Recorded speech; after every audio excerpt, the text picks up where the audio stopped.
Welcome to New York City Visions. I'm your host and fellow New Yorker for the next 55 minutes or so, Herb Malzman.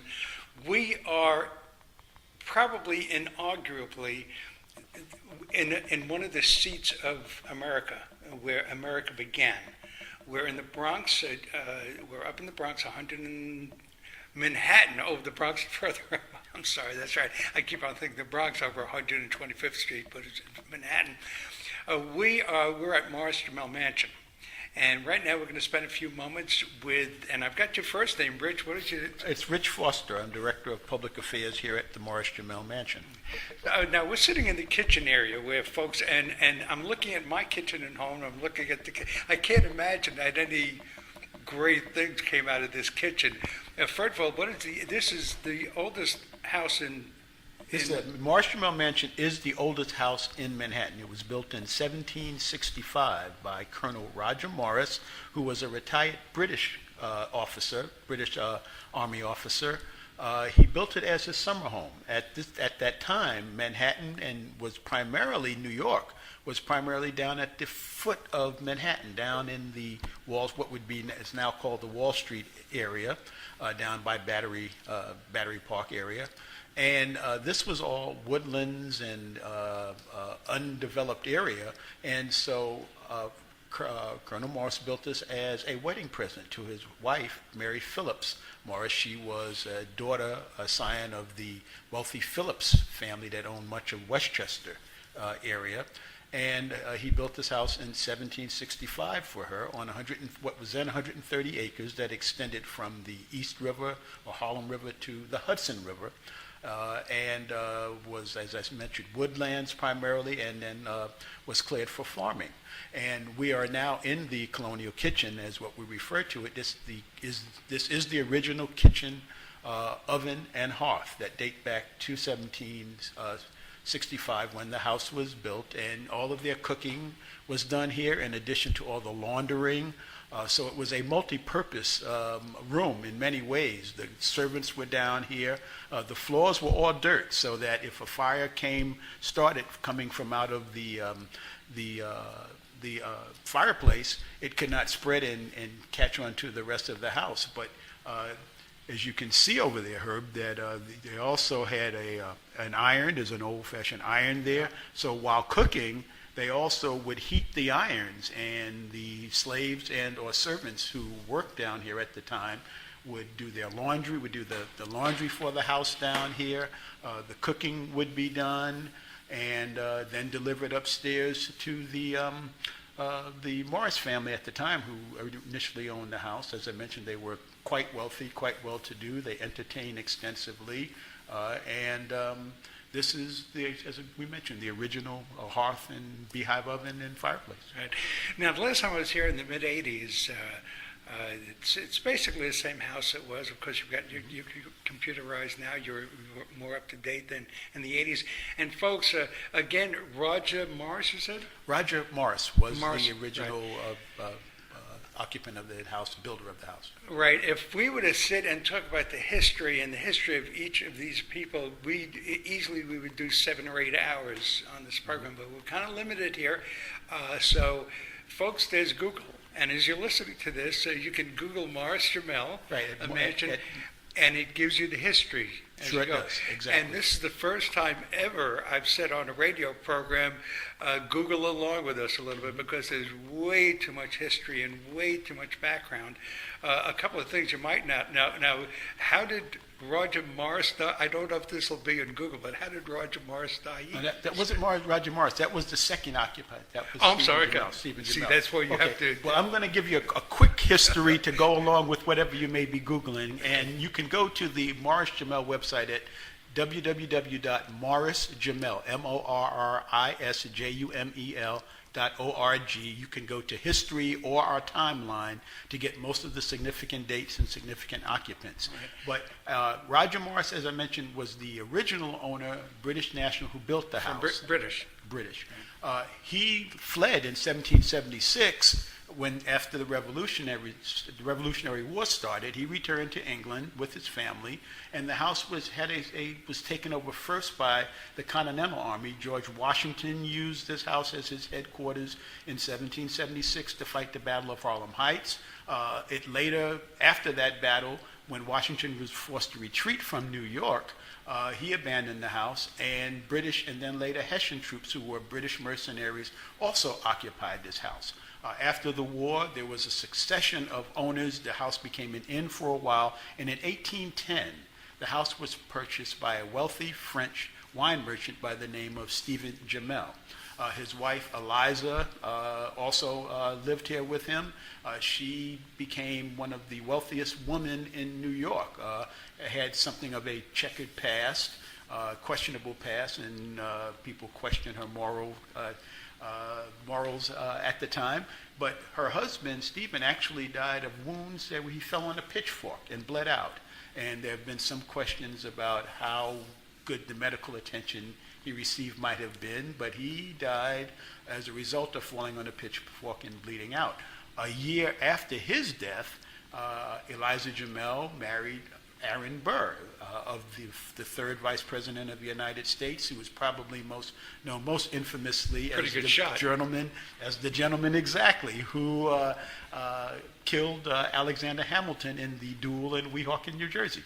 In Weehawken, of all places. Yes, in Weehawken, New Jersey, right? They wanted to take it out of New York. Yeah. I guess we'll get into the checkered past now. We're going to be meeting with Carol. Carol Ward is our Director of Education, and she'll be joining us in a little while and chat with us more about the history and death. She is our Director of Education and Public Programming. And we'll be touring the house a little bit. We'll be touring the house Washington's office and all that. Exactly. Now, as you were talking about bleeding out, falling on a pitchfork, George Washington contracted he was out on his Virginia, wherever he was living, and he contracted a sore throat. He caught a cold sore throat. So the practice of the day, they would bleed you with leeches. And within a space of 16 hours, they took 5 pints of blood from him. You mentioned that, yes.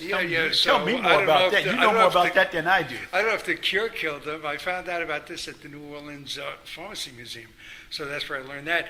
So here's a situation where Jumel, that reminded me of, they bled him out. Right. And Washington kind of went the same way, so it's sort of like there definitely seems to be some strange connections there. Yeah, Mr. Jumel unfortunately was impaled by this pitchfork, and apparently the wound was dressed at one time. Now, apparently during the changing of the wound, it remained open just long enough that he did bleed out. And so it appears from the story that you're telling me, I was not aware of President Washington's situation in Virginia. I know more about his stay here in New York and what he did at this mansion. But it sounds like there are some very strange similarities there. All right. Now, Washington did come back to dine here at least one time, and his guests joining him that evening? That is 100% correct. During the time when New York, as you know, New York was the first capital of the United States before it moved to Philadelphia and subsequently Washington, D.C., President Washington, in July of 1790, brought members of his cabinet who included some future presidents of the United States. His Secretary of State at the time was Thomas Jefferson. His vice president was John Adams, who would become the second president of the United States. His Secretary of the Treasury was Alexander Hamilton. Another irony that in subsequent years, the gentleman who killed him in the duel would also eventually reside in this house. At the time, Mr. Burr had no connections to the house, but Alexander Hamilton at the time was Treasury Secretary, and he also attended that historic meeting here. And Henry Knox was the Secretary of War and a Revolutionary War hero. So all of them were part of the Washington cabinet. He had them here for dinner and a meeting with their families, and so all of those folks have graced the presence of What prompted the duel between Burr and Hamilton? My understanding is it was both a political and personal grudge that they had, and they decided to Wasn't about settle it. Elijah Jumel, was it? I was not about Elijah Jumel. I've heard some rumors to that effect, but from everything I understand, I'm thinking checkered past, why not? Mr. Burr's meeting with Madame Jumel came a bit later. Really? Yes. Okay, yes, so yes. That is my understanding. Yeah. if Washington came back today and came downstairs, what would he be most surprised to see? Well, what would, I guess what if would be his first question? What would be his first? What is this for? Well, I guess some of the things that have had to have been added to the house since it was initially there. There are two things. Number one, Look at that alarm at the door. there is on to exit the kitchen, which he definitely would have had probably some familiarity with, if not personally having come down here much because he had servants and slaves that took care of him. Where we are now is in the colonial kitchen, and to exit it now, there is an alarm on the door Well, he was that has pretty- had to adapt to modern society. He was a pretty inquisitive guy. I Right. mean, you don't become president, you don't do the things that George Sure. Washington did without having an inquiring mind. Would he have opened that door to hear the alarm? I would suspect that You think he President would do that? Washington very likely would have You think he done would that. have I done think he that? would have, as my understanding is that he was very much a hands-on general, an inquiring mind, and would probably very likely wonder about the alarm on that door. Also, the other thing that's down here at the time in 1765 is that there is a Park Service bathroom right next to us, and at that time, all of the outhouses were just that, outhouses. He'd be flushing You went like crazy. outside of the house to take care of those things. Exactly. He'd be flushing So, like yeah, crazy. so- Ooh, look at this. Ooh, look at this. Ooh, look at this. So, I'm pretty sure looking at the door before you came back down. Interestingly enough, that is one of the questions most school kids, and because of our connection, and we meet so many standards in history, in New York City, both in New York City history and American history, we get lots of school groups coming through here all the time, and that's one of the questions that the school students ask quite often about where did they go to the bathroom? Because there are no bathrooms in this house, other than there's a men's room down here on the kitchen level floor, which is beneath the house, and then on the first floor they have since added a woman's room, and those obviously would not have been here in 1765 when this house was built. Now, this mansion, Marshall Mansion, is sort of built on a hill and fortified. It's almost fortress-like. Well, one of the reasons that this became a desired military location is for that very reason. We are at 106 between 160th and 162nd between St. Nicholas and Edgecombe Avenue, what is commonly known as Coogan's Bluff. It is the second highest point in Manhattan. It provided views prior to the construction of high-rise and apartment buildings. It provided views that allowed, from this location, people to see as far south down to the Port of New York, to the tip of Manhattan. You could see out towards Long Island Sound. You could see both the East River and the Hudson River, and as far north as Westchester. So this was very much a desired strategic military location. Right.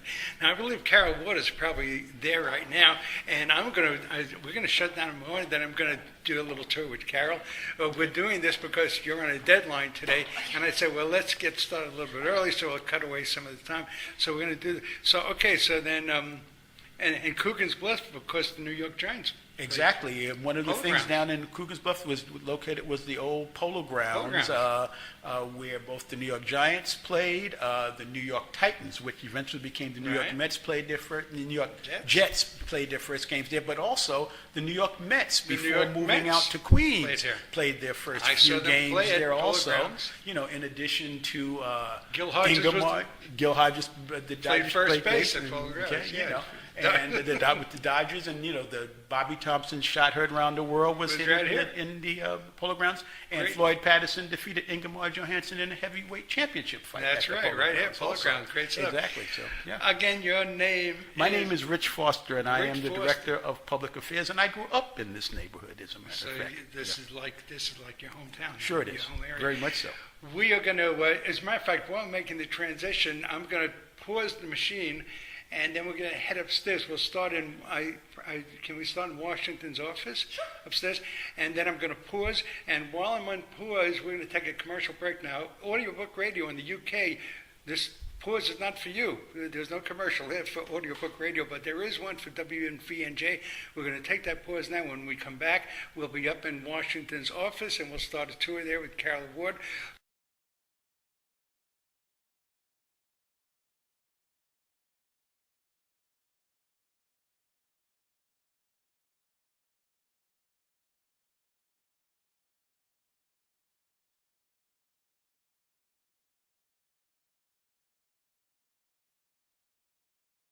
As I mentioned, woodlands primarily, and then was cleared for farming. And we are now in the colonial kitchen, as what we refer to it. This is the original kitchen, oven, and hearth that date back to 1765 when the house was built, and all of their cooking was done here, in addition to all the laundering. So it was a multi-purpose room in many ways. The servants were down here. The floors were all dirt, undeveloped area. And so Colonel Morris built this as a wedding present to his wife, Mary Phillips Morris. She was a daughter, a scion of the wealthy Phillips family that owned much of Westchester area. And he built this house in 1765 for her on what was then 130 acres that extended from the East River or Harlem River to the Hudson River, We're at Morris-Jumel Mansion. And right now we're going to spend a few moments with, and I've got your first name, Rich. What is your? It's Rich Foster. I'm Director of Public Affairs here at the Morris-Jumel Mansion. Now we're sitting in the kitchen area where folks, and I'm looking at my kitchen at home. I'm looking at I can't imagine that any great things came out of this kitchen. First of all, this is the oldest house in The Morris-Jumel Mansion is the oldest house in Manhattan. It was built in 1765 by Colonel Roger Morris, who was a retired British officer, British Army officer. He built it as his summer home. At that time, Manhattan was primarily New York, was primarily down at the foot of Manhattan, down in the walls, what would be is now called the Wall Street area, down by Battery Park area. And this was all woodlands and... Welcome to New York City Visions. I'm your host and fellow New Yorker for the next 55 minutes or so, Herb Malzman. We are probably inarguably in one of the seats of America, where America began. We're in the Bronx. We're up in the Bronx, 100 in Manhattan. Oh, the Bronx further up. I'm sorry, that's right. I keep on thinking the Bronx over 125th Street, but it's Manhattan.